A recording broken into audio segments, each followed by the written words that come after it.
kana makuzobvisa unomabvisa mumaisa kuma akaramba ari apa anoita feedback. Alright.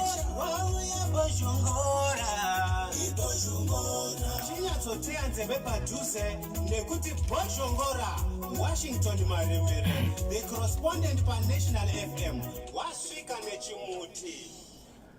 Mangwana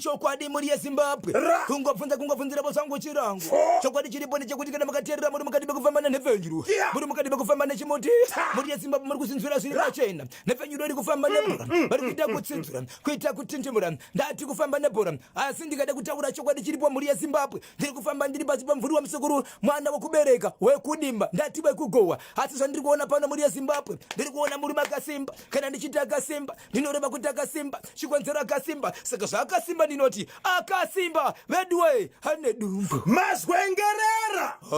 matenderera papi papa Isabel ndakhala ndichikuuzani